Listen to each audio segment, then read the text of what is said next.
Let's talk about one of the most audacious heists in history. It's a story filled with meticulous planning, an insane amount of luck, and, well, a few fatal mistakes. This is the Great Train Robbery. So picture this. It's August 8th, 1963. There's a Royal Mail train just hurtling through the night on its way from Glasgow to London. But this isn't just any train, you know? It's basically a bank on wheels, carrying letters, parcels, and in one very special carriage, a literal fortune in old banknotes. And when I say a fortune, I mean it. On board that train was a haul of cash that, in today's money, would be worth a staggering £67 million. I mean, that is a life-changing amount of money.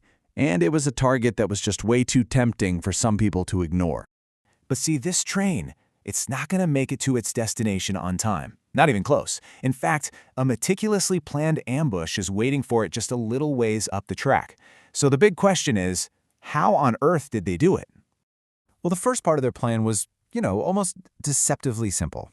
It all started with just a single, very carefully placed light in the darkness. A light that was designed to set this entire incredible heist into motion.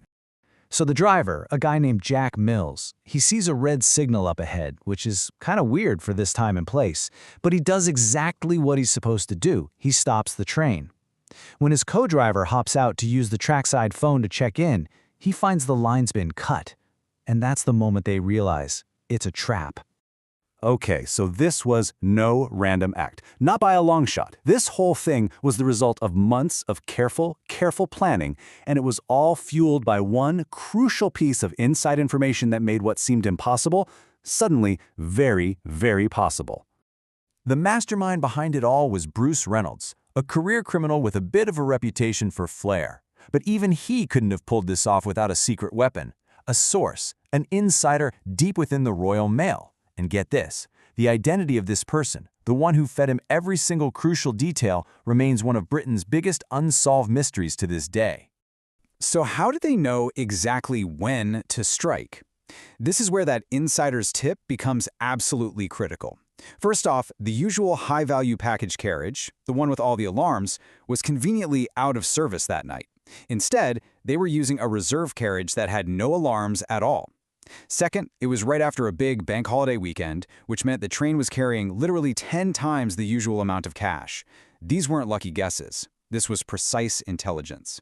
So, the train is stopped, the crew is completely unsuspecting, and now the plan moves into its most critical phase. What happened next was a swift, brutal, and incredibly coordinated operation that would go down in history as the heist of the century. The speed and precision here are it's unbelievable. Just after 3 a.m., the signal is rigged. Only 12 minutes later, the train is stopped and the crew is ambushed. Within half an hour, they've already uncoupled the carriages they need and moved them down the track. And by 4:30 a.m., less than an hour and a half after the whole thing started, they are gone. It was a masterclass in criminal efficiency. Let's break down exactly how they managed this. First, they storm the engine, and in the process, they tragically injure the driver, Jack Mills. Then, they uncouple the engine and those two high-value carriages from the rest of the train. Now, they had actually brought their own retired train driver, but he couldn't figure out how to work this newer engine, so they had to force the injured Mills to drive it a kilometer down the track to a place called Brighty-Go Bridge. There, a human chain formed and moved 2.5 tons of cash into a waiting army truck. The robbery itself was, nearly flawless. But in the aftermath, a series of just shockingly amateur mistakes would bring the whole perfect operation crashing down around them.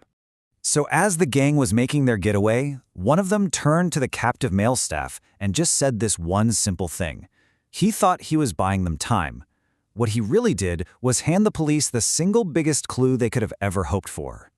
So why was that so important? Well, because that one loose-lipped comment gave the police their first massive break. They immediately did the math on how far a truck could travel in 30 minutes, and just like that, they had a precise 50-kilometer search radius. The clock was officially ticking for the robbers. And this, right here, is where the perfect crime became a perfect mess. So first, their farmhouse hideout, it was inside that 50-kilometer radius. While they were laying low, they actually celebrated by playing a game of Monopoly using the real stolen money. And in their rush to leave, they left fingerprints all over the game board. And the cherry on top? The guy they paid to burn the farmhouse down just took the money and ran, leaving the entire crime scene perfectly preserved for the police to find. You can't make this stuff up. Well, with a mountain of evidence like that, you can bet it didn't take long for the law to catch up with them. But even as most of the gang faced justice, some pretty big questions were never, ever answered. The investigation moved at an incredible speed.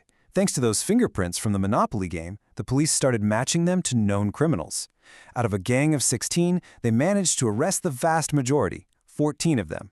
But even with all that success, two key figures just slipped right through the net. The courts decided to make a real example of them. The sentences were incredibly harsh for a robbery that didn't involve a murder. Most of the main guys got 30 years in prison.